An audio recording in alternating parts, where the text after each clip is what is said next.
Hello, welcome back to another episode of the Transfer Portal CFB podcast presented by NoContextCFB. Happy Thanksgiving to everyone. We've got a great episode lined up. We have a great guest on with us today as well. It's Stuckey of Action Network. It does so many good things over there in the gambling world. What's up, Stuckey? How are you doing? Hey, what's going on, guys? Excited for 4 days, I guess if you count Monday Night Football too, but 4 days of just college football, college basketball all day long, throwing some NFL in there. So it's a great week for sports fans and especially bettors. Definitely is. Feast week is obviously one of the most hectic and eventful weeks for bettors with what goes on in college basketball all day. Dylan and Andrew, your teams are fighting it out on the basketball court right now, but we're here to talk about college football. I'll start with you, Dylan. How are you doing? I'm doing pretty good. Yeah, that Oregon game last night was a mess. I'm not really paying attention to the Houston game right now, but I'll turn it on just to see if Oregon can keep it close at least. But my expectations are pretty low. Yeah, your expectations should be really low. Andrew, what's going on with you, man? So yesterday was really awkward for me to watch my childhood favorite team in Wisconsin play, essentially the school down here, Houston. And I have never had such a weird blend feeling of, like I said in one of the chats, I said, I didn't know if I should have gone out and celebrated or if I should have drank bleach, because that last possession by Houston was absolutely inexcusable to see. You got one timeout left, less than 10 seconds. Why do you not call it out? I'm screaming that at the TV, and then as the whistle blows, I'm like, I don't want to talk about it. But overall, just got off work. Happy to be here. Like Stuck said, we got a great weekend ahead of us. Definitely do. And I just kind of I'll start with you here, Stuckey. Obviously, you're doing so many good things in the betting world, but what's your history here? How did you get so involved in it? Was this something from basically as a young kid that you were like, I just want to go out there and gamble and do it professionally? What's your story? Yeah, by the way, I wouldn't put on Oregon right now if you're rooting for them. They look pretty awful. But yeah, I've been betting every day, not every single day, but close to daily for going on almost 20 years now. Started when I was really just dabbling, being an awful bettor when I was a freshman in high school back in the early 2000s. And I was awful. I mean, I was just doing pleasers and crazy money line parlays, et cetera, et cetera.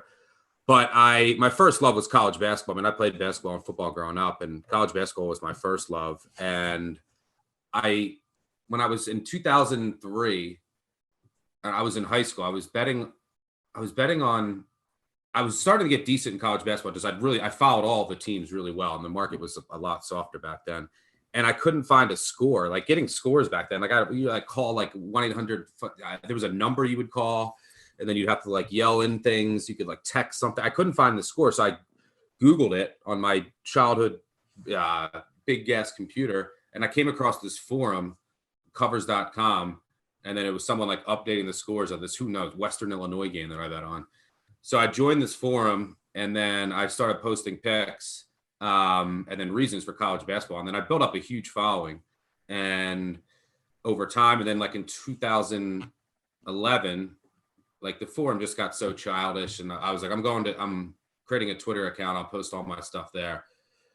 And I was completely anonymous because at this point I was then I had a locked account.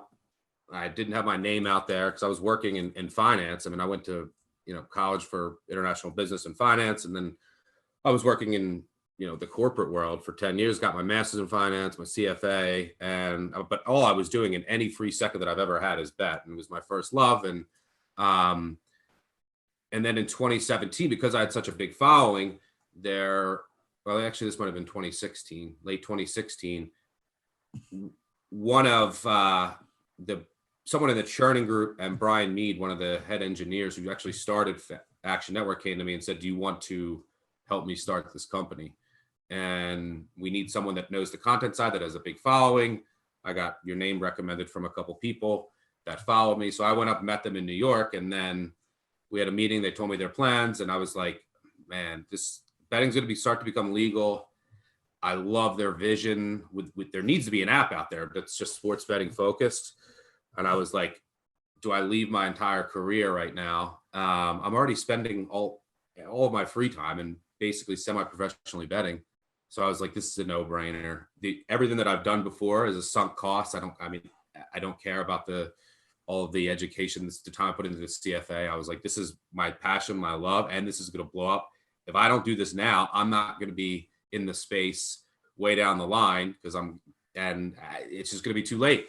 So sometimes in life you have to take a risk, especially if it's a calculated risk. It has to be a smart one, especially if it's your passion. So I took the leap and then quit my job and started the Action Network and helped start the Action Network, and it's really worked out and still going strong 4 years later.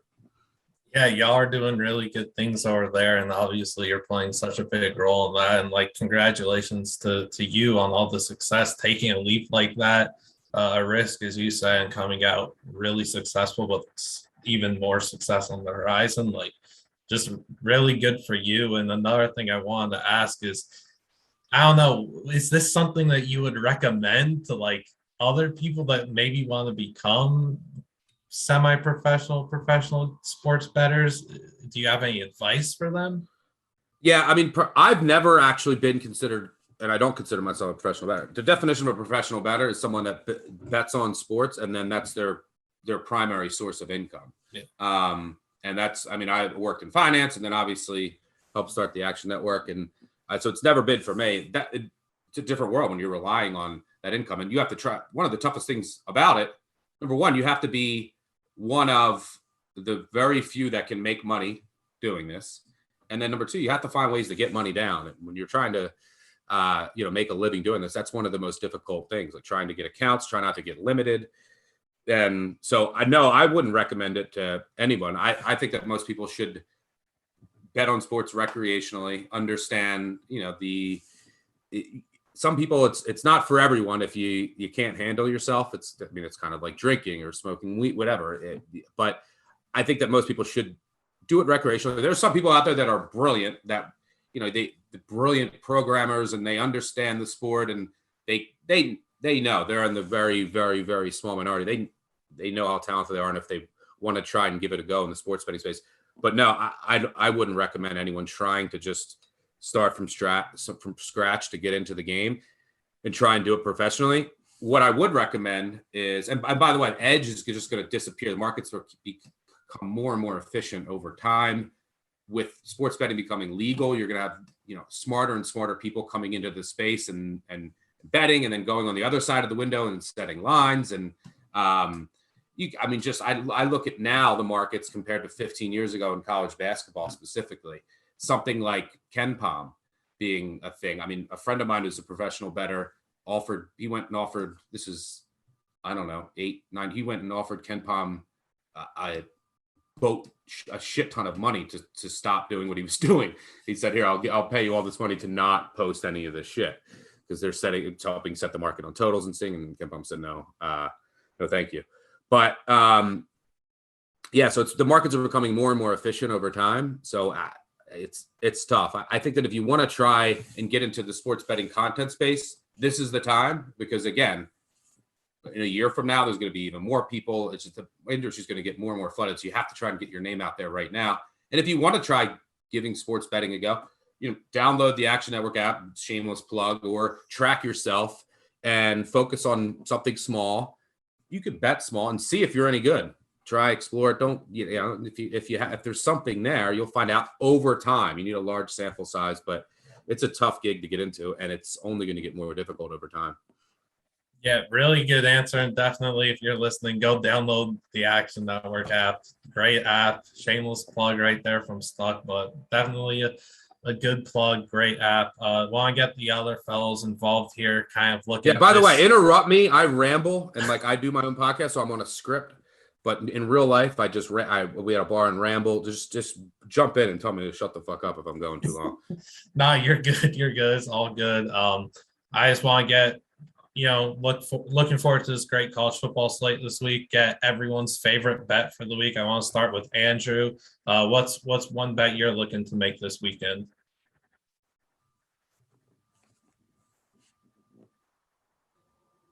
Sorry, y'all. Mike was acting up. Yeah, so I'm currently looking at everything, and I think it's pretty easy to go and pick your own favorite team. But I'm looking at Wisconsin -6.5 this weekend over Minnesota. We haven't lost to Minnesota in like 18 years. I was probably in kindergarten, pre-K, something along those lines with the last time. So I'm not, this is the same Minnesota team that lost to Bowling Green earlier in the season. Wisconsin's playing fantastic ever since, the losses to Michigan, Notre Dame. Saw them play this past weekend. Braylon Allen. This is going to be the type of game that Wisconsin's going to love and ground and pound. I am not sold on. I'm not sold on Tanner Morgan. It's going to be a cold day there in Minneapolis this weekend. I don't know how Minnesota is going to pick up the offense. I don't even know how they can even get past this Wisconsin defense. Not even a 1 touchdown point spread in Wisconsin's favor. That's honestly pretty it. All right. What about you, Dylan? So just a disclaimer, I'm not one to bet much on sports. I've never really, I mean, I look at spreads and things like that, just for my own, just to see what it's at and to see, the bad beats and that kind of stuff. I enjoy that. But one I would probably take right now would be Oklahoma State -4 against Oklahoma at home. I think Oklahoma State's probably going to beat them by at least a touchdown, but I would say by double digits. I just feel really confident about their defense going into that one. And Oklahoma's offense has kind of not been there, especially against Iowa State. I wasn't impressed with, the way they were playing against Iowa State. So I think that would be one that I would say is a safe pick for me. Yeah, the Pokes defense has only allowed 1 touchdown the last 4 games. They've been playing dominant football. And you obviously don't think of defense when you think of Oklahoma State, but that's been their calling card all season. Stuckey, what would be the bet for you this weekend? Yeah, I don't mind either of those. Braylon Allen, by the way, is great. He's grading out like +3.5 yards over expectation when adjusted for opposing rush defenses. He might be the best running back in the country, and he's 17 years old. Malusi, by the way, was negative in that stat. And when they were sharing time, so against the same defenses, Malusi had about 90 carries for, I think he was averaging 4 yards per carry. Braylon Allen against those same defenses was averaging 7.8.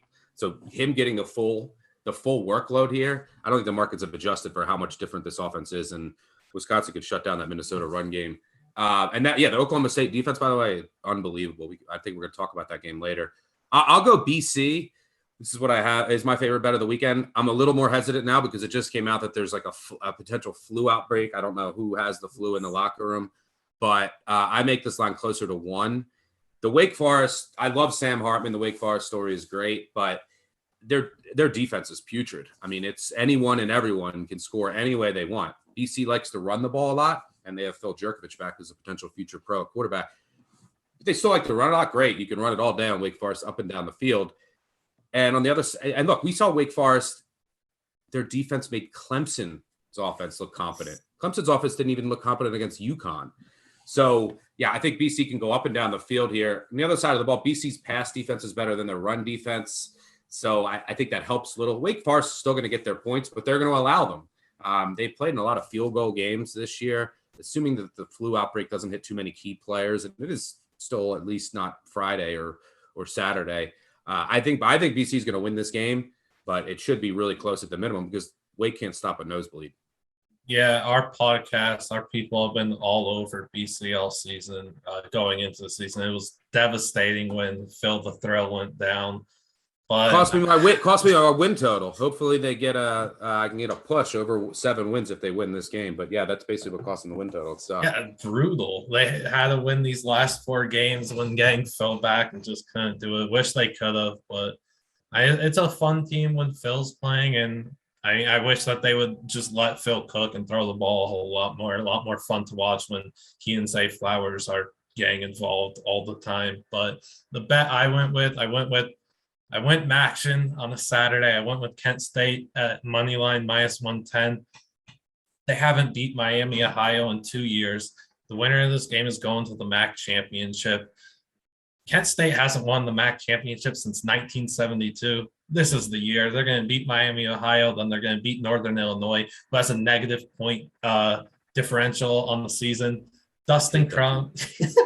They are so bad to watch. They get so lucky in every game. They win by 1 every game on like flukes and 2-point conversions and 4th downs. Yeah, it's awful. Trayvon Rudolph though is a monster, and he'll have an NFL future. But gotta go with Kent State here. Back our guy Dustin Crum, Marquez Cooper, the running back, is a future NFL guy, and I just like what the offense has to offer, and they're going to score a lot of points. So I'll roll with Kent State here. The next thing we'll do, I mean, Thanksgiving's tomorrow, so might as well get a little Thanksgiving bit in there.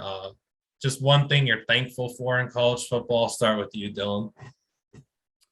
I would probably say I'm most thankful for the fans back at stadiums. Like, I didn't really realize how much I missed the fans until watching that North Carolina, Virginia Tech, that first week where they were playing or Sandman and the whole crowd was getting hyped and jacked up. So I didn't really realize it because you get so used to, having a whole season last year where there's no fans and it's like the inauthentic crowd noise. And, I kind of got used to it and, didn't realize how much I missed the fans and, being able to go to a game this year at Autzen Stadium and see the whole student section hyped up and stuff. It was a blast. So yeah, definitely took missing fans for granted. So I think that's the number one thing. Yeah, probably the top answer. What would you have to say, Stuckey? Well, number one, I'll give the corny answer. I am thankful for all my followers, everyone who sweats games with me every weekend, makes it a lot more fun. But I'll also say I am thankful that 2 legendary coaches, 2 of the best characters in all of college football, decided both to go to the state of Mississippi so that we all can enjoy what should be a highly entertaining Egg Bowl on Thanksgiving night. So I am very thankful for both Lane and Leach heading to the state of Mississippi for that one. Two of the college football coaching icons in their own way. What about you, Andrew? Running back position, that's pretty much it. Ground and pound in general. We see a lot of guys out there like Kenneth Walker, the way that he's been able to haul ass for Michigan State this year. It's also just somewhat coincidental that he only gets 6 carries in a game against Ohio State. They get blown out. Guess what? Running game's important. Braylon Allen, like I said, I honestly can't speak another guy. He's spectacular. Bijan Robinson, he's always fun to watch. You got Deuce Vaughn over at Kansas State. I can name, you also got Haskins and Cuomo. Sorry, the 2 running backs over at Michigan. It's honestly fantastic. TreVeyon Henderson showing up for Ohio State. This has been a really underrated year for running backs, in my opinion. I wrote on Isaiah Spiller, fantastic running back, also earlier this in the preseason. I spoke about how many people may think the running back position is dying.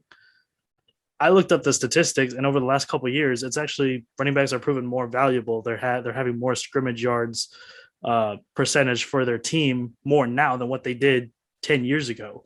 So, offensive line play has a lot to do with it. Also, a lot of these teams I'm mentioning, they are having great stout defenses also. So then, yeah, that's essentially it. Ground and pound, running backs, love it, all of it. Yeah, that's the most on-brand answer for a Wisconsin fan. And the Michigan running back, Mr. Corum. Yeah, which he's doing really good things with his NIL money. Video trending on Twitter of him giving out. I'm sure that'll piss off the old heads that were complaining about it in the preseason. Yeah, big mad about giving out turkeys to families that don't have the income, the money, whatever, and helping them out. So really good on Mr. Corum. My answer. Let me add on real quick to that. Is that Braylon Allen might be the front runner for the Heisman if he started from the very beginning of the year and got every carry. Just to demonstrate how good he's been. Kenneth Walker has been outstanding and breaks so many tackles, had 19 carries for 60 yards against Nebraska. Allen just had 22 carries for 230 yards and 3 touchdowns. I mean, the kid is ridiculous. So fun fact about Braylon Allen, he's actually from my hometown up there. And I was actually at that game this week. I was actually at that Nebraska-Wisconsin game this past weekend, actually. I'll tell you, that fellow Braylon Allen is not real. He was built in a lab somewhere. He's 6'2", I think about 6'2", and he's 240 pounds. He's Derek's size. He's Derrick Henry's size at the age of 17. He should still be in high school right now, and that's the scary part. Yeah, this dude is there aren't words to describe what he is, and I can't wait to to watch his ascension in these next in this next year. He's going to dominate. You had a really good article on him a few months ago, kind of before he took over the college football scene. So again, you, Andrew, I guess what I'm thankful for is just Group of 5 football. It's ugly, but it's really fun. A lot of fun players to get to see out there. Western Kentucky should have beat Indiana this year, should have beat Army, but what a fun season they've had. Thankful for the Western Kentucky offense. Thankful for Mr. Zach Kitley, who's going to get a big-time OC job at a Power 5 school in this coaching carousel. Hopefully, we'll go into our next thing right now. Hold on. We just said All right. G5. We just said you just mentioned G5, and you didn't even mention Meet Meep. Dude, I can't. We've given so much love to UTSA this season. They deserve love every single day. Okay, look, the Conference USA tickets are selling like hotcakes for the Alamo Dome next week. This is massive. You know, it's honestly really sad that the committee is not giving them enough respect. I know that we're not supposed to be comparing them to, you know, the actual playoff teams, but this just seems to be a better story than what committee's giving it credit for. Seeing UTSA ranked one spot ahead of Clemson is just incredible. That image is just so funny in so many ways and so incredible in so many ways. But they've been a really fun team. I know, Stuckey, you're not their biggest fan, but we've had a lot of fun watching them all season. No, I love Meet Meet. I've been a fan of Meet Meet for years. I just think this team is a bit overvalued in the market. That's all. I mean, if you look back, you know, if you look at some of their wins, I think that they beat. Let's see, they won at Memphis. And I think they were down like 17 in the fourth quarter, and they scored 21 straight off a couple of Memphis fumbles and personal fouls. Yeah, they're down 21-0 after the first quarter there. Their other decent win was at Illinois to open the year. Who else? Who else did they beat? Western Kentucky by like 55. Yeah, Western Kentucky, they gave up 720 yards, and Western Kentucky had first and goal at the 5 to win the game, got a personal foul, and then threw a pick. My guy Zappy Hour. And then last week against UAB, I mean, they get a deflection at the goal line to win. So I think they've been very fortunate. And the rest of the teams they beat are the dregs of college football. So I think they're a bit overvalued, and they've been quite fortunate. But what a story! And I think their secondary is especially vulnerable. I mean, you look at some of their pass defense metrics adjusted for opponent. That's I hope we get Zappia. I have a conference future on Western Kentucky, so I can't wait for that Western Kentucky Marshall game. But if Western Kentucky gets another shot at UTSA, they could put up another 50 burger. Can they get stops? We'll see. Yeah, I'm very worried about that being a potential matchup. I was not thrilled when that matchup went down earlier this season. One of my beloved Group of 5 teams had to take a loss. And now I'm just all in on the UTSA undefeated season. So I'm kind of dreading that potential rematch, but we'll go into player focus here. I'll start with you, Andrew. What player are you looking at this weekend? Matt Corral, Golden Corral. He's going to be, you know what? It's just crazy that we're Thanksgiving, and I think he's going to be feeding his wide receivers pretty damn good. Like it's a damn buffet. I mean, this is a really good game that we got here for Egg Bowl. It's a little surprising me that we got the single-digit ranked Ole Miss being the underdog going into Starkville. This Will Rogers versus Matt Corral quarterback matchup is going to be so much fun.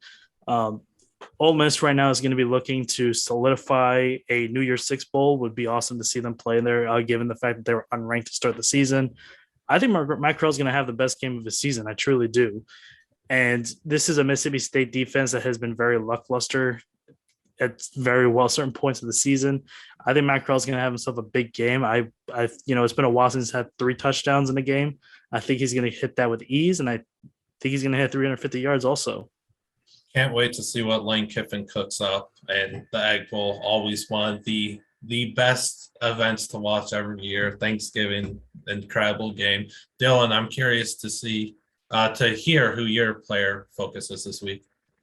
I think mine is more so like I want to see what he's capable of doing. I'm picking Cade McNamara because I want to see if he can go toe-to-toe with CJ Stroud in Ohio State. I don't think they can. The way that Ohio State's defense has been playing has really surprised me, given how bad they started the season. Now, granted, they were playing a couple of really good offenses. Minnesota, I guess, is not that great of an offense now, but I like the way that the defense is playing. So we saw Cade McNamara kind of go toe to toe with Michigan State, throwing the ball down the field, making some big plays in that department. Can he do the same thing against Ohio State and keep them in the game against, a team that can kind of run you out of your own stadium?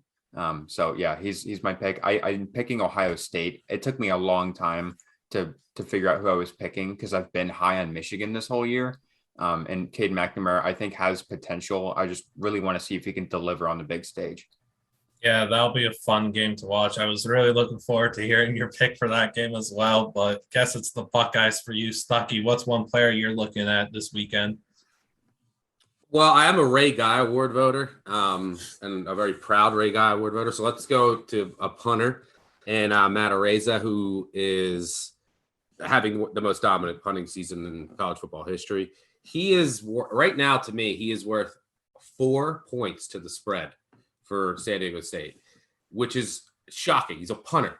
I still like Boise State in that game, by the way, but he's single-handedly winning them games. This is a team that's 6-0 one possession games. They've won a double overtime game, a triple overtime game. And the reason he's so valuable, I mean, not only is he going to set every NCAA punting record, he's on a team with zero offense, a team that has one of the worst offenses in the country. So he's punting all the time, right? You put this kid on Alabama, okay. I mean, how often does Bama need to flip the field? This is the team that he needs to be on. It's a team that needs to rely on their defensive field position and a team that can't move the ball. So, I mean, I saw him punt the ball in the air 91 yards in the air in Honolulu. So I'm curious to see if he can win a game. Like, he can try to win a game. That's how, San Diego State wants to win games like 13-10 at a 9 a.m. kickoff on the West Coast. But Which is bizarre. Yeah, it's great. In Carson, California, they play 2 hours from campus. Who the hell? It's Black Friday, 9 a.m. local after Thanksgiving. Who was it? 10 people in the stands? If that, and it's not even the first 9 a.m. game this year in the Mountain West on Pacific time. It's wild what they're doing, and Matt has been outstanding. We're gonna do a group of 5 Heisman kind of thing. Little preview there. Is Matt gonna get some votes to be our group of 5 Heisman? We'll see. That'd be crazy if so. But I mean, he's also good on kickoffs and he kicks field goals. Like literally a generational punter that didn't start punting full time till this season. The only time he punted at San Diego State prior was in the season opener last year against UNLV. This guy he's one of a kind. I can't wait to see him dominate in the NFL. I mean, best player. Like, I'm not even. He is their best player. I'm not even gonna kid around. I think he's their best player this year. I know they have a defense, but by far, I'll say it. There's no one on the team that would be out that's worth more than a point at all. So if you told me this person's out, that'd be worth a point. He's worth 3.5 to 4 points. So I mean, it's not even close. He's their best player. He's arguably their best offensive player because they punt it, and their best defensive because of field goals. They have to kick field goals, and their best defensive player because of his punts. It's insane. Yeah, he's so rare, and I completely agree that he's their best player by a significant margin. The entire season, I've been so low on this San Diego State team, but so high on Matt, and it's just been this team is not a top 25 team. They're not one of the best 25 teams, probably not one of the best 30, 35, 40, 50, but they have the best punter who's so significant to their success. It's remarkable to think about. And going to my player focus here, I went completely off the map. I went to the FCS playoffs are this week. We're not picking any of their games. I went completely off board. HBCU, Florida A&M. It's a big deal that an HBCU is in the FCS playoffs. So I'm going with their quarterback, Rayshawn McKay.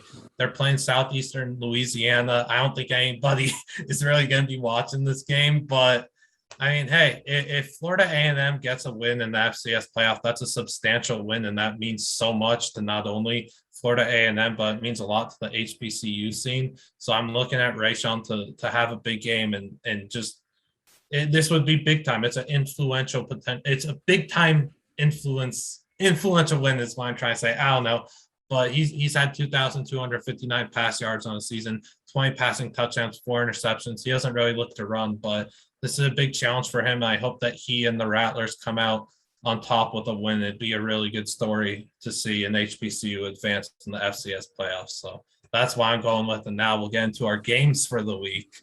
Are you watching, by the way? Are you going to watch?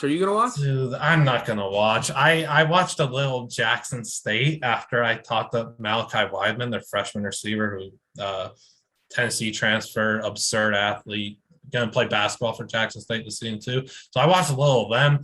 There's too much college basketball and too much college football on Saturday night for me to be able to watch this game. It's at 4 p.m. Pacific, but I'll look for highlights sharing it. Why not? He said player to watch, and he's not even going to watch him. I know. He says that this is the game I want to watch, and I'm not going to watch. It's too hard to watch that. HBCU, by the way, CBS is doing a HBCU All-Star game, a college basketball All-Star game on Final Four weekend.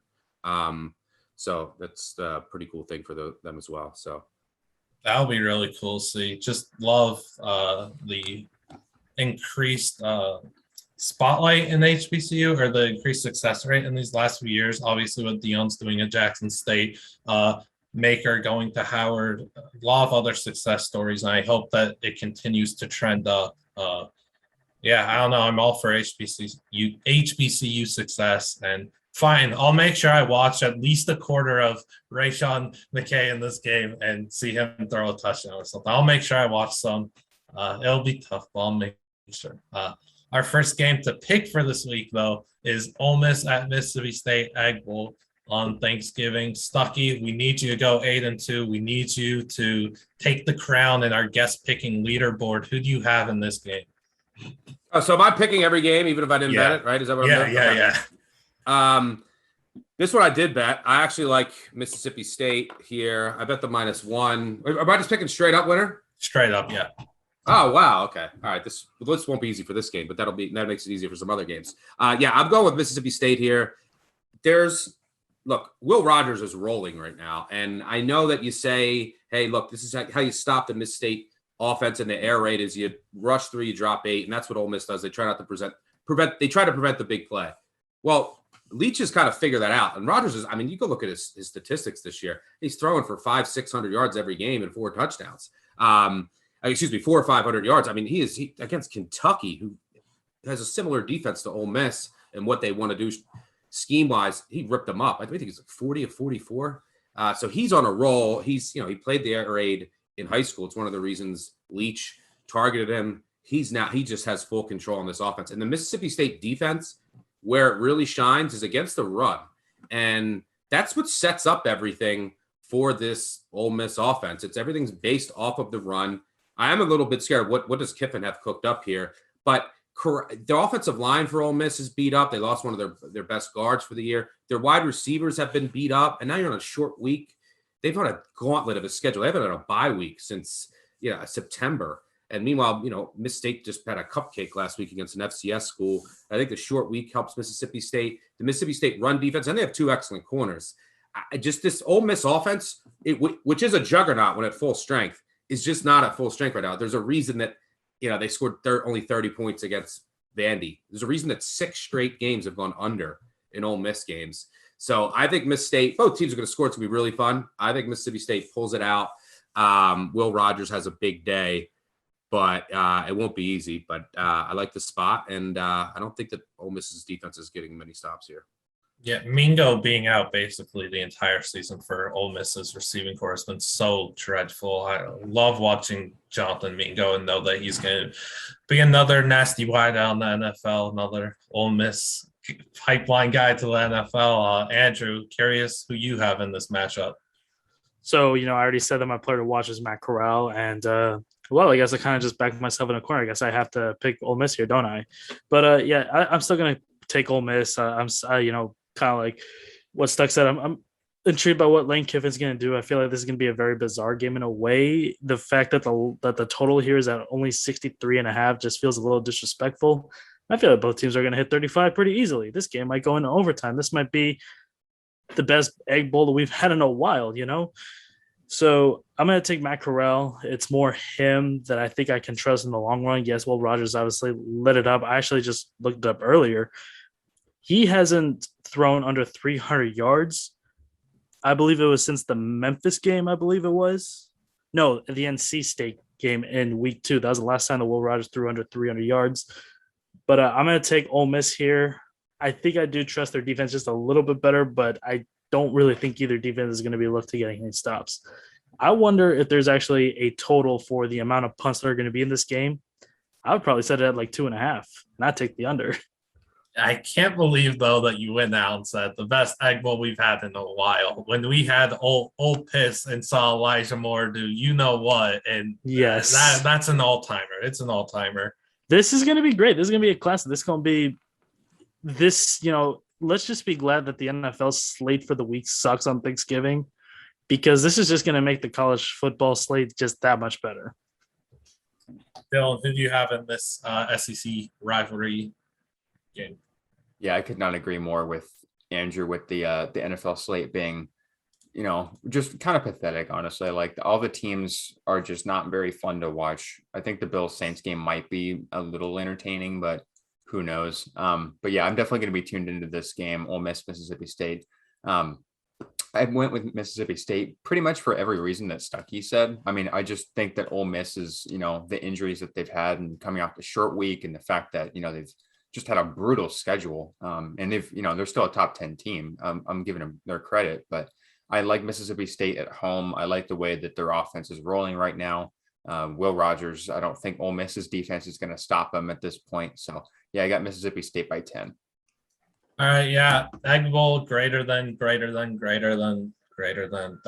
NFL. I really don't. I don't know.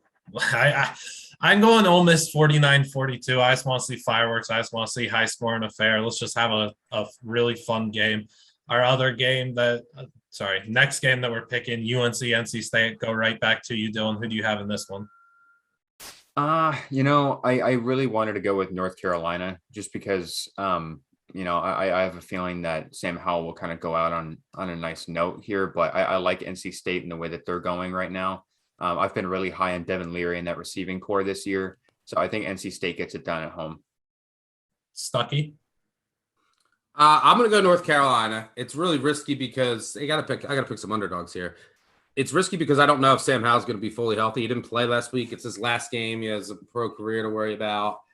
I don't know. I think this is kind of like a legacy game for him after a disappointing year. This is UNC's Super Bowl. I think that he's going to play. Mac Brown said he's good to go. I don't know if those are just games that he's playing or what, but I think he's going to play. If he's not, the UNC is cooked. But I think this NC State defense is a bit overrated. Look, it's a really good defense, but they've played, from a metric standpoint, they played so many backup quarterbacks. They got to play BC when Jerkovich was out. They got to play Florida State, who had whole team had a flu outbreak with Mackenzie Milton. And they've been, Florida State's offense with Jordan Travis compared to Milton is in a different stratosphere. So they benefited from a lot of backup quarterbacks. I think that Sam Howell, this UNC team, after a disappointing year, assuming he plays, they come out and they pull up the upset. And here's the key that you're forgetting. College football is ultimately evil. All of these teams at the top, they always find a way. Clemson is who I'm talking about. Dabo Sweeney will find a way to get to the ACC championship and win it, and just piss me off after their season. Yeah. And that means that Wake has to lose at BC and NC State has to lose at North Carolina. So you just know that's going to happen. And then you're going to see Dabo celebrating a win over Pitt in the ACC championship. So at least if that happens, I'll have money on I'll pick UNC. Yeah, we don't need Dabo to work his voodoo magic. He does not need to do that this year. Please just sit the year out, go to the Cheez-It Bowl or some garbage and let us have fun. Andrew, who do you have in this ACC showdown? I'm going to take NC State on this one, and I'm going to go ahead and pretend that I didn't hear a word on what Stuck said in terms of calling the NC State defense. I still think it's a good defense. It's good. That's good. Yeah, it is good. It's very good. Other than the Wake Forest debacle, they haven't allowed more than 20 in over a month. So I still think this NC State defense is still really good. I think there have been times whenever you look at Sam Howell and he has looked a little jitterish whenever he's thrown the ball. He has been prone to make a few mistakes. It's in Raleigh, and to be honest, if it was in Chapel Hill, I probably would go with UNC. I just still like this NC State a little bit defense, a little bit better. I'm not really a big believer on this UNC defense really. So I'm going to take NC State, but in a very close one. And I actually do like Devin O'Leary a little bit on this game too. Yeah, I'm going with NC State as well. I went with 34-24. There's just so much to nitpick on both sides. And my thing just comes down to I don't believe in UNC's coaching staff. I didn't like it last year when they had a great season. I haven't liked it much at all this year. And I don't really like the talent that has surrounded Sam Howell, and he'll have a better NFL career than he had college career. I'll just go with NC State here. And Dabo, sit this one out, man. Ohio State, Michigan up next. Dylan, you already kind of alluded to your Ohio State pick. So, yeah, you have Ohio State here, but why? Yeah, I mean, I've talked about them a lot on the pod. I've been high on Michigan. You know, they just play a really good, clean football. They don't turn it over. They don't give up sacks, tackles for loss. You know, they have a really good running game, really good defense. It's Michigan against Ohio State, man. I can't do it. I want to be the one to pick Michigan, you know, just because I have this feeling that we're all going to pick Ohio State. And then, you know, whenever we all have a consensus pick, the other team wins. So, but I just can't do it with the way that Ohio State's playing right now. I think Michigan State's defense is probably going to be the best one that Ohio State faces, but I still don't think it's going to be enough. So I got Ohio State in this one. Andrew, who do you have?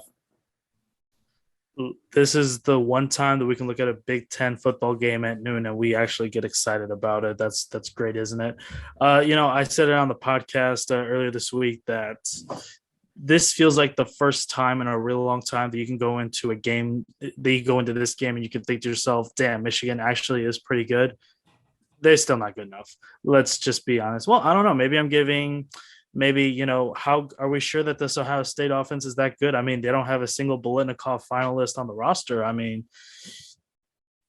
okay, yeah, obviously I'm trolling here, but no, you know, it's in the big house, but it just feels like that this is where Ohio State is just going to feast. I do think that Michigan will keep it close in the first half, but anybody that keeps up with Ohio State closely, they know that the second half is just going to be their bread and butter, especially in close games. CJ Stroud, he's gonna essentially just seal the Heisman Trophy here. It don't even matter how bad the Big Ten game's gonna be if he blows it. Ohio State landslide, CJ Stroud. I think Ohio State's gonna win this game. I'd say around 42-28, but it'll still be close at halftime. Yeah, I mean, CJ's doing a lot with nothing, right? But Stuckey, who do you have in the big game? As a Biletnikoff voter, I take offense to that. But I have to go Ohio State here. I think Michigan is greatly improved, but until further notice, this is an Ohio State series. I think they've won 8 in a row. And I just don't know if Michigan's pass defense, which grades out across the board at an elite level, I just don't know if they're ready to slow down this Ohio State passing attack and all these elite receivers. If you look at who Michigan has played, I mean, Western Michigan, Washington, Northern Illinois, Rutgers, Wisconsin before they unleashed Allen. I mean, they can't throw the ball. Nebraska, Northwestern, Michigan State threw on them. Indiana's 4th string quarterback, Penn State and a monsoon in Maryland. This is a huge step up for this secondary. So I just don't think that they can get as many stops. On the other side of the ball, they want to run the ball, Michigan, and that's the strength of the Ohio State defense. I think there potentially could still be some holes in this Ohio State secondary for, you know, one of the elite passing attacks in college football to attack. This year, who are you going to face in the play? You might be able to get through the college football playoff without, you know, with that secondary this year in particular. I don't think Michigan's passing attack can exploit that enough. So, look, Michigan is trending up, but I don't think that they have enough here to win this game. I am curious too. Who are your finalists for the Biletnikoff? I actually don't. I don't think I have to go check.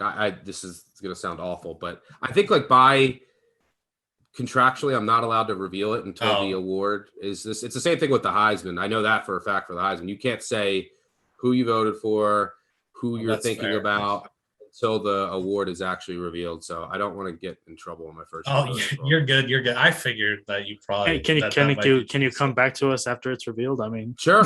Yeah. All right. Sweet. Okay, I'll tell you all my who I voted for everywhere. But yeah, the Ohio State one, I was surprised. It's like, who do you pick? But when Najigba wasn't on the initial list to pick on, he had the best numbers on the team. Like, it's crazy. All 3 of them were definitely they yeah. were deserving of a spot, but I get that it is hard for voters to kind of figure out who was the guy. There obviously wasn't a consensus, so I'm sure a lot of votes got lost essentially. Yeah. But I went with Ohio State 42-23. CJ Stroud is your Heisman. Really happy to hold that Heisman ticket and not burn it after a slow start.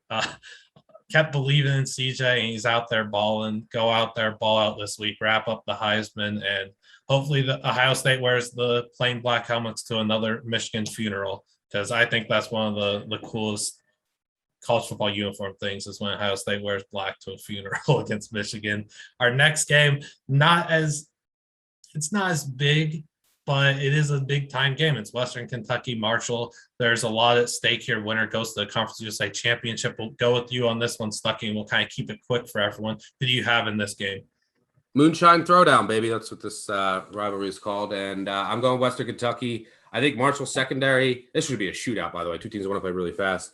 I think Zappy Hour gets it done.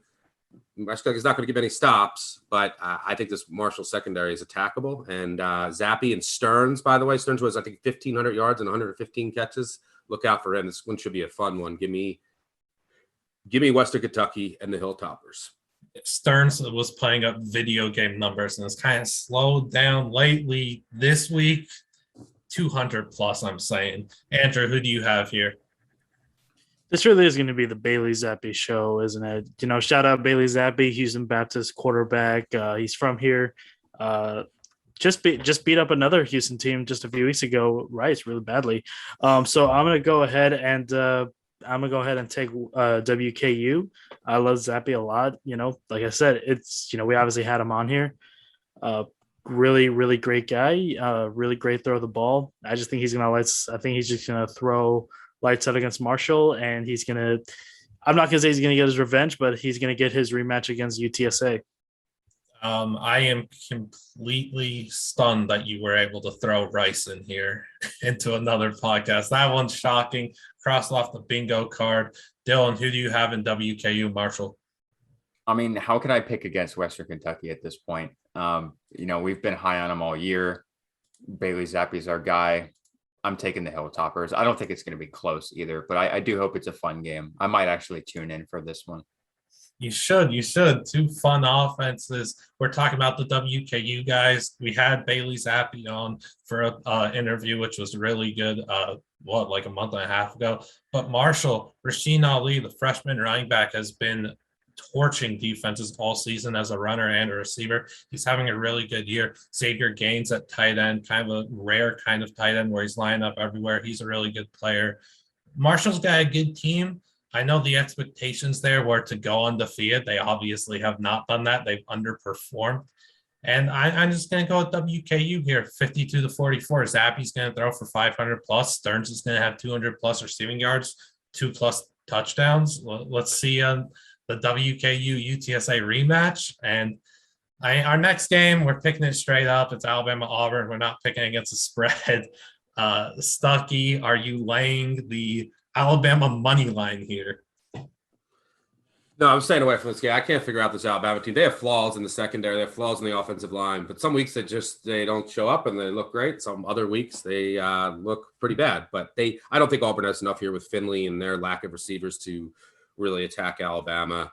And look, weird things happen in Jordan-Hare, and then I think the Auburn's won the last two at home in this series. But I don't think this is the team to do it. Alabama marches on, and then we're going to see if they lose to Georgia. Are they still getting in? That's going to be the one of the biggest storylines of the season. But yeah, I think they march on here.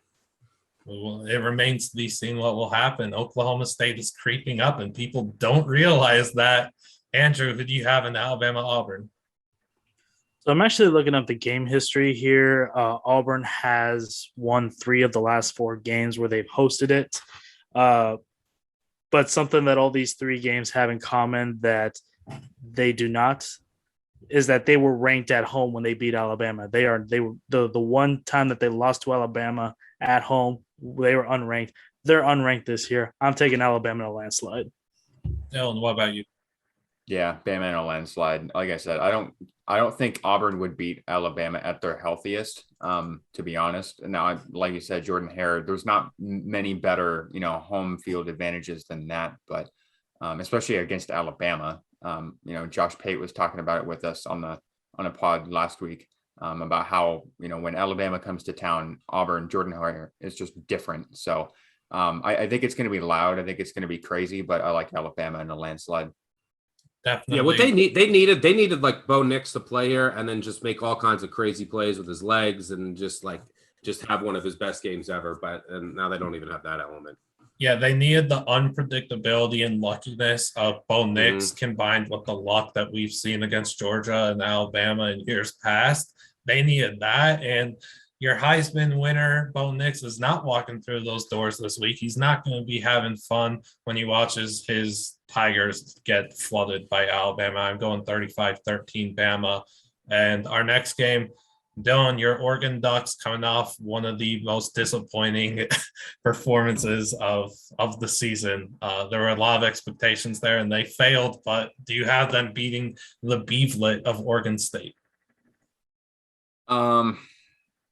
Yeah, I think they do. I mean, listen, I write for Ducks Digest. I probably shouldn't say this, but I'm ready for the Anthony Brown era to be over. I like the guy. I think he's a very respectable dude. It's just we've seen enough of Anthony Brown at this point throughout his career. We're not going to get, anything better. Like, I think what he did against Colorado, where he went over 300 yards somehow, is like the most we're going to see out of him. I think he's going to beat Oregon State with his legs more so than his arms. I think Travis Dye and Byron Cardwell need to be at their best. The defense really needs to be at its best because they got absolutely torched. Speaking of torched, Oregon basketball is getting flamed by Houston still. That's playing it generously. Cougars. Let's go Cougs. Yeah, I got Oregon. I think they'll figure it out and then go to the Rose Bowl and all that stuff. But the standard needs to be higher for Oregon in this program. But that's for another podcast. Yeah, the quarterback play needs to be better. We talked about it last night a little. Look into Eastern Washington pipeline again. Go look at Eric Barrier as a potential grad transfer there. Andrew, who do you have in the Civil War? If this game was in Corvallis, I would probably lean towards the Beavers. But just so I don't look like an idiot, I'll go ahead and I'll take the Ducks. But I'm going to be honest with you, I don't have any confidence in this pick. I wouldn't have any confidence in picking Oregon State either.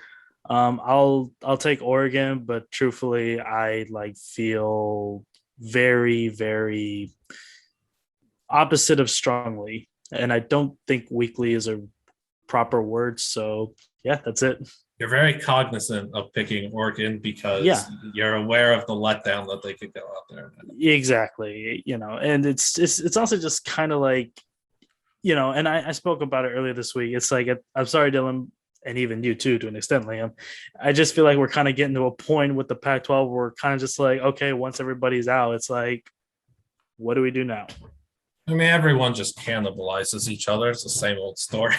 Stuckey, who do you have in Oregon State, Oregon?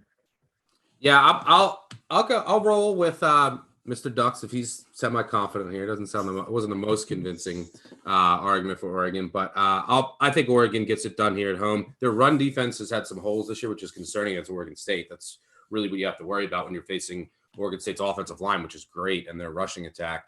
But I think Oregon does rebound from that embarrassing loss and gets up for this. It's obviously a rivalry game, and they lost in horrifying fashion last year. I think Oregon State scored 24 points in the fourth quarter to win by a field goal. So I think they get up here, and then I believe we get Oregon, Utah again. So who knows what we'll see that time. Yeah, I'm going to go with, I think Oregon's going to get out for this game, and I think they're going to be motivated to want to get another crack at Utah in Vegas. So I think they redeemed themselves from last week's embarrassment against Utah and last year's embarrassment against the Beavers. I'll take Oregon in a kind of dominant 34-17 win in a rivalry that's been close the last few years. And then we'll go into Penn State, Michigan State. Penn State's the favorite here by a point, if I'm not mistaken. Stuckey, who do you have here? Look, I was all over Ohio State last week, laid 19, easiest bet I think I'll ever have in my entire life. And what does Penn State do? They can't run the ball at all. They're one of the worst Power 5 rushing teams in the country. Great. You get to face one of the worst secondaries in college football. They can't cover anyone. I mean, against Ohio, they play all the way back. They play soft coverage because of some of their deficiencies. Last week against Ohio State, they're playing soft and they're giving up 70-yard touchdown pass. I mean, it's just an absolute train wreck of a secondary. Michigan State is a team that was coming to them. I mean, they had no business being in the top 10. I didn't even have them powered in my top 35. It was a team that barely beat Indiana. They should have lost to Nebraska. They were just kind of skating by, came back from 16 down against Michigan. So I think Penn State rejuvenated the Franklin contract. Clifford should have a huge day here against this really soft secondary. Give me Penn State. Jahan Dotson's going to go crazy, and I guess we'll be looking at you next year. You'll probably be banging against Michigan State in a regression season, one would assume. Andrew, who do you have in Penn State, Michigan State? I don't think I ever cared less going into a Big Ten game like this one. I mean, this honestly just has Big Ten noon vibes all over it, the one that you take a nap at halftime. It kind of is disappointing with Penn State's running game. I don't even know who I'm watching when it comes to Penn State. I'm not the biggest fan of Clifford. I love Dotson. Dotson is, he deserves to be mentioned in the Biletnikoff Award also. But I don't know why. I just feel like there's just something about Mel Tucker that just makes me want to lean towards him and like believe in him a little bit. I did say people need to calm down in terms of like, oh, I hope Michigan State ripped up that contract extension. I'm giving Mel Tucker a little bit of benefit of doubt. I don't think this Penn State team has a real identity. I think Michigan State does bounce back, but it's not going to be pretty either. I'll be taking a nap at halftime during this game. I've looked forward to this game a lot more than the Northwestern Rutgers Big Ten clash. Dylan, who do you have here? I don't even really like that we're picking this one. I think the only reason why it was in there was because of where the spread is and the fact that, Michigan State is reeling after their beatdown in Columbus. I'm going to go Michigan State, though. I think even though Penn State's, rush defense is not bad, it's pretty good. I don't think that, they can stop Kenneth Walker. I think Kenneth Walker is going to have a bounce back day, kind of put his name back into the Heisman combo, even though I think it's Stroud's or Young's to lose at this point. But I got Michigan State in a close one. I hope it's more high scoring than most Big Ten noon games are, but I won't be tuning in for this one. I think it's safe for me to say that. So it's too late to kind of switch this game and go pick UC Davis, South Dakota State in the FCS playoffs. Go see the Yankee brothers and Pierre Strong ring the Jackrabbits a big run in the FCS playoffs. It's too late. I'm a Stuckey here, though. I went Penn State 31-20. I need to make up ground in our pick standings, so hoping to be in the minority here. And Penn State being favored here kind of raises some eyebrows and wants to make you go back them in this game. So I'll roll with Penn State. And then our next game is Wisconsin at Minnesota. Andrew, you're fired up for this one, obviously. I know you have. Tell us why. Braylon Allen. That's it. I mean, honestly, there is some topic going around in Madison, when I was there this past weekend, and even, with some Wisconsin fans on Twitter, there's a lot of discussion of like, how many running backs has Wisconsin had where they truly made the difference? We're talking Melvin Gordon, we're talking Monte Ball. I think Braylon Allen, 17 years old, true freshman, should still be in high school right now. I think he's more dynamic. I think he is more important to this Wisconsin offense, maybe even more than what Jonathan Taylor was. And I somewhat believe in that. I just am not a big believer of this Minnesota team. I'll be damned if Wisconsin lost to somebody that lost to Bowling Green and Illinois at home this season, okay? This Wisconsin defense they looked really shaky against Nebraska, but Nebraska plays their opponents really tough. I think all their losses have only been by single digits, so I don't really look too much past it. I think Wisconsin's going to absolutely dominate this game. I think this is going to be a 38-17 type game. Braylon Allen had 220 plus yards last week and 3 touchdowns. He just gets better and better every game. I think this is going to be the same situation. I think Wisconsin's going to play the type of game that they want to. This Minnesota team has been startled with injuries all season. Also, yeah, this is just going to be a class showing. Minnesota's going to be outclassed, and PJ Fleck is going to be real quiet after this game too, which is probably the biggest victory of them all. Yeah, hopefully your Wisconsin -6.5 best bet of the week cashes as well. We'll go you quickly for your pick here, Dylan. Yeah, this is going to be a low-scoring game, I think, because both teams are really good on defense as well. But yeah, I think it's just going to be too much Braylon Allen. I got Wisconsin this one. Stuckey, what about you? Yeah, Wisconsin different offense with Allen, and he's fresh because they weren't using him all year. Mertz is even better now because teams have to just sell out to try and stop the run, so he gets easier lanes to throw through. You can't run on Wisconsin on their defense, and their defense is elite. You cannot run on them at all. And Minnesota, all of their passing comes on play action. It comes set up off the run. Wisconsin doesn't really have to adjust their defense here. Yeah, I think Wisconsin semi-big. I respect it, and I hate that I'm doing this. I'm picking Minnesota 24-23, but it's not because I think they win. It's just because I need to make up ground in the standings, and I know I'll be in the minority with this pick. So maybe college football chaos goes crazy and Minnesota wins in a game that they really should have no business winning. You're lucky I'm not hosting the Zoom call right now. I don't give a damn if you got to make up ground. Dude, I'm just playing the game, just trying to make. Plus, we don't need to see Minnesota. We don't need to see Minnesota or Iowa play Ohio State. Ohio State will probably win. I want to see Braylon Allen just try and go for like 400 yards against Ohio State. Look, I think Wisconsin wins. I'm just picking Minnesota. Wisconsin's probably going to go out there and win by double digits, but just for the standings. Fair, it's smart. Game theory, it's smart. Yeah. Oklahoma State next up, Bedlam. Our guy Jack Mack months ago told us on our podcast, this game's going to be two undefeated teams with playoff implications. They're both one-loss teams, but there still are playoff implications. Dylan, who do you have in Bedlam? I had Oklahoma in the national championship game before this season. I also had Spencer Rattler as my Heisman, so I was unnecessarily high on the Sooners. 2 times in a row, we've picked Oklahoma games have gone against them now, so I'm going with Oklahoma State in a close one. -4, your best bet of the week there for the Pokes. Stuckey, who do you have? Yeah, Oklahoma State. This is the second best defense in the country. I think, and it's not even worth arguing. It's Georgia and then Oklahoma State. They get after the quarterback. Their safeties are excellent.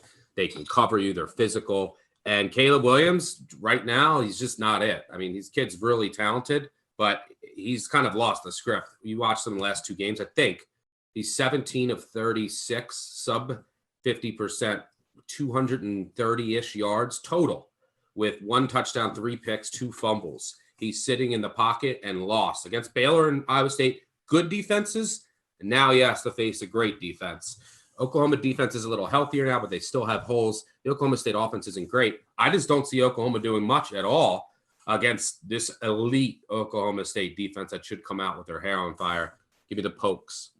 It's still wild that we talk about Oklahoma State and their identity is their defense. That's their calling card. That's so crazy. Mike Gundy's done an incredible job with this group. Andrew, who do you have? Yeah, go Pokes on this one. It's in Stillwater this season. There just seems to be nothing. I don't know how many more things benefit a home defense as good as Oklahoma State's as being at home and being behind a home crowd. This is a Oklahoma State defense that can run the ball when they need to. They play really good defense, best defense in the Big 12, and for once that actually means something. You know, we talk about defense in the Big 12, and it's always a meme. It's always a laughing joke. But with Oklahoma State, it's a little bit different. They actually truly are a really good defense. I am not sold on Caleb Williams. He can run the ball, but this is not a defense that you run on. I don't know how Oklahoma overcomes Oklahoma State here. Pokes, I'd say by at least 2 touchdowns. I'm going Oklahoma State 27-17 here. Sluggish start to the season with just gruesome battles against Missouri State, who's in the FCS playoffs, Tulsa, who was and then at Boise State, who should have lost that game. Should have lost. Boise State got hosed. I had a bet on them. It was awful. Yeah, they got hosed like UNLV got hosed in basketball against Wichita State the other day. But yeah, I just think everybody is ignoring Oklahoma State's existence right now, and the fact that this team legit could be the 4th seed in the playoffs when we get to the final playoff rankings. Like, they're right there in that hunt, and they just keep balling out on defense. Their offense, it is what it is. I mean, you just need Spencer Sanders to be competent. All you're asking for is average play. So I'll take the Pokes here, and I think they win the Big 12 championship as well. Our final game, big time rivalry between Kentucky and Louisville. A lot of hate here. We'll start with you, Stuckey. Yeah, I'm in Lexington. That's where I live. My wife has a bar downtown. We'll be crowded for this one. We not as crowded as a college basketball game between Louisville and Kentucky. I'm not allowed to pick again. I'm not allowed to pick Louisville, but I don't know. I don't think my wife will end up hearing this podcast. I don't know if she knows about it or not. I don't know. We'll have to let her know. I'll get the word out after this episode. But I think Louisville in a close one. Oof. BBN going down. Who do you have, Andrew? I'm going to go ahead and take Kentucky. I mean, I think it's been pretty easy to, Kentucky is no longer ranked. It feels like back in early October, they were among the biggest darling stories in the SEC. Hasn't been that way, ever since they gotten, lost to Georgia, Mississippi State, and Tennessee. I still think there's a lot of potential there. I'm not the biggest Malik Cunningham fan, so I think Levi can put up some good numbers for Kentucky. I think they'll win it, but in a very close one. Dylan?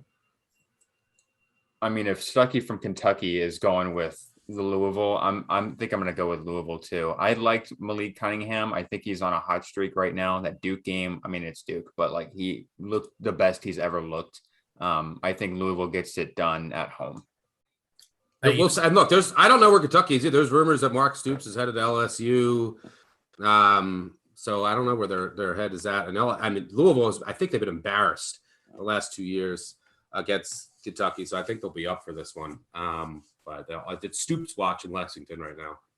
Maybe there will be a fight in this game as well. Punches thrown, benches clearing. I used to like Malik Cunningham. I really did. And then he scored 66 points against me in the college football fantasy semifinals and single-handedly beat me. And I'm really mad at him now. I could have had Sky Moore's legendary performance in the championship yesterday, and it doesn't even matter. So I'm picking Kentucky 30-24. He ruined the Ellaby Sky Moore stack. So Kentucky, take BBN here.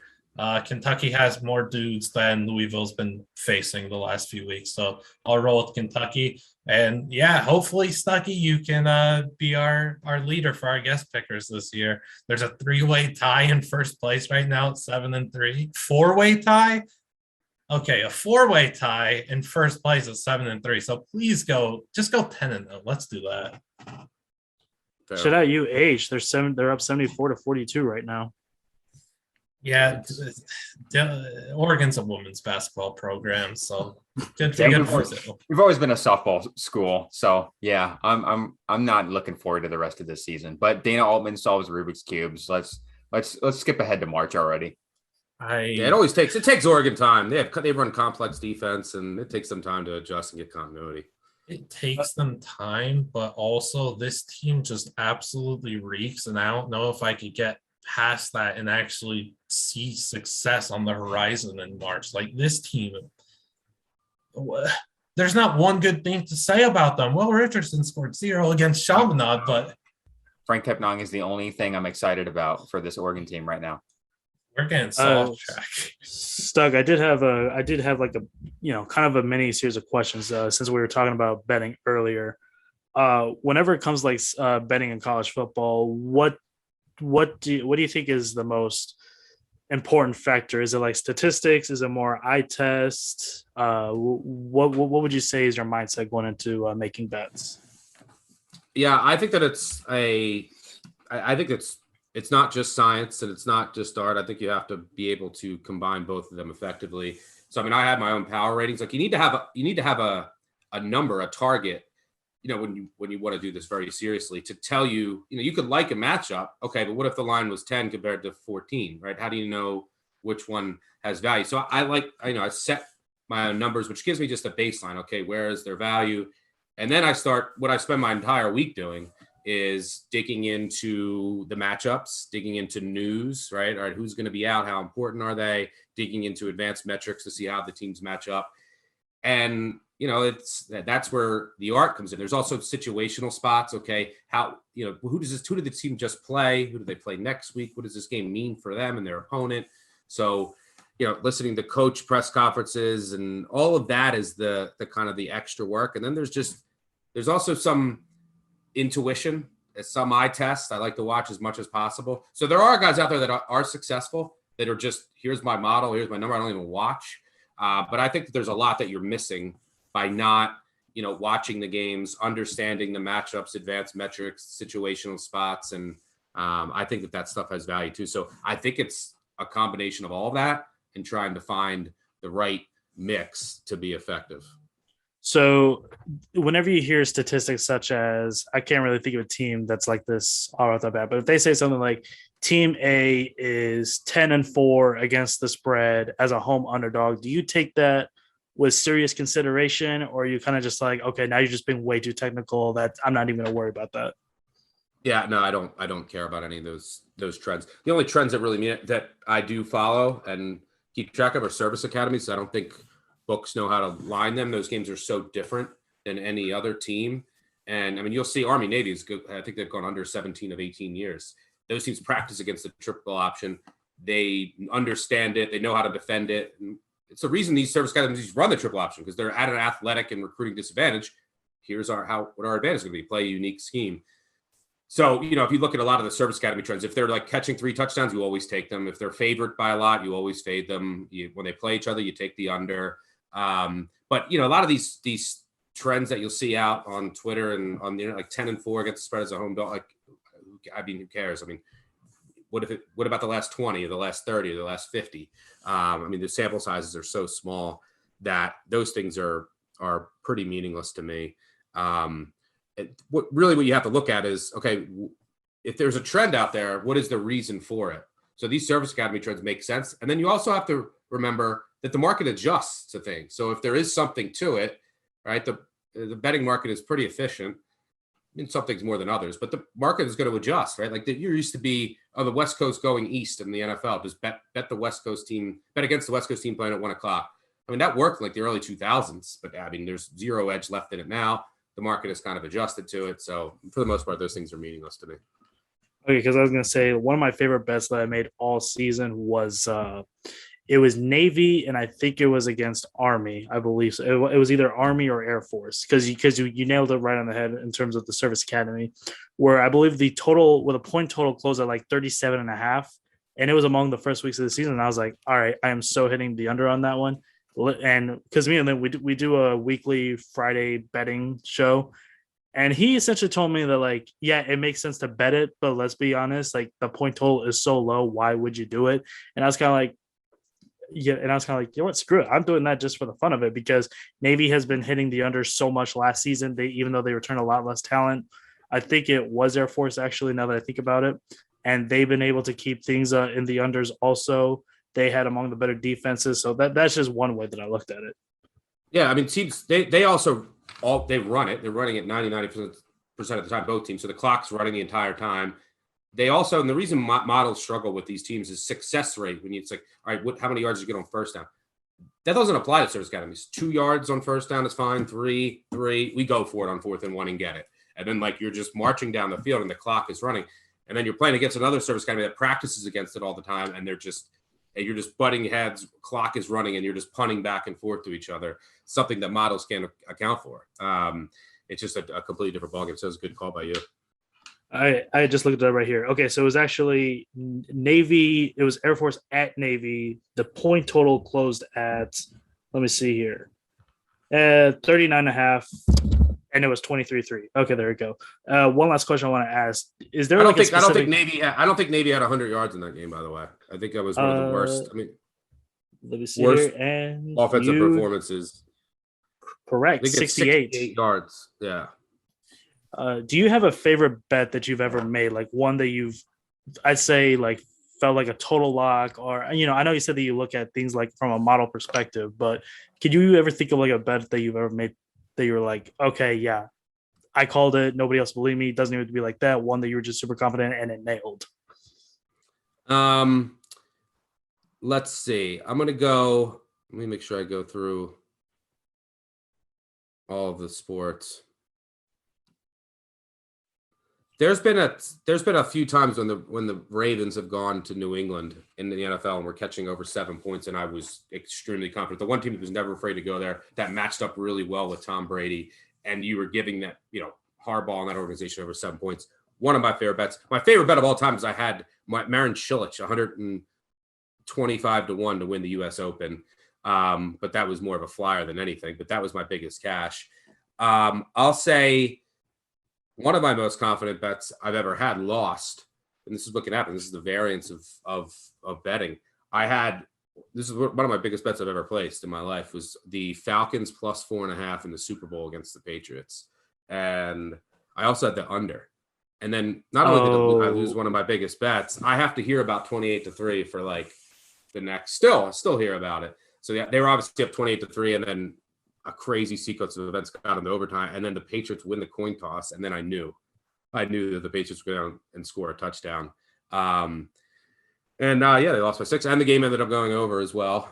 So that was painful, but I would make that same wager again at plus 4.5 with the Falcons. As far as college basketball or college football, let me think to this year. I'll say we were just talking about it, so I'll stay on brand. I talked about it for about a week straight. Wisconsin. This is before Brandon Allen, when their offense was awful. Wisconsin Army under. That I bet it under 39, I think. I made it 31.5 is what I projected it at. Or 32.5. It closed, I think, at 34, 35. And it stayed under despite, I think it closed at 35.5. It stayed under despite Army getting a last-second touchdown in garbage time. And there was a fumble late where there was a 1-yard touchdown drive, still stayed under. And I had a lot of money on that game, and I told everyone about it for about a week. And it was as ugly as I anticipated. Kind of like a service academy game, right? Wisconsin can't throw it. They just run it, and you can't run on Wisconsin. So it was just like, an Army has a good run defense. So that one this year was probably my favorite one because I told everyone about it, and then it came through. That game finished in like 2 hours and 40 minutes. That was honestly the most spectacular thing also. That was also pretty great. Yeah, Stuckey, thank you so much for, coming on here and doing this, spreading your betting knowledge and everything. Again, hopefully you go 10-0 on our picks, at least 8-2 to take the crown there. Would love to actually crown the champ instead of having a 4-way tie. Where can our viewers follow you and kind of get to know you and everything? You got to come up with like a Big Ten. If there's a 4-way tie in the Big Ten West of Minnesota wins it, you got to come up with like a tiebreaker system, margin of victory or something. So you can find me on Twitter at Stuckey2. Download the Action Network app. You can follow all of my bets there at Stuckey2. You can follow me with one of the experts there and follow along, and hopefully we can find some winners for this week. Yeah, good luck to you in Feast Week and a big college football rivalry week. And make sure to go listen to Stuckey's podcast, because he's doing a lot of really good things, and he's one of the most fun people to follow in the gambling community. He's been doing extraordinary work. So just, shout out to you, Stuckey, and thank you for coming on and doing this. We greatly appreciate your time. Yeah, Action Network podcast, my NFL one, Big Bets on Campus, college football one. Thanks for having me. Appreciate it. And hope I didn't ramble too much. You're good. Loved it. You did a great job. Yeah, we all ramble all the time. Whether it's Andrew about Wisconsin or hating on Rice, or me talking about an FCS game nobody cares about. We do ramble. If you're still listening to this over on YouTube, make sure to like and subscribe. Would greatly appreciate that, and we'll see you next week.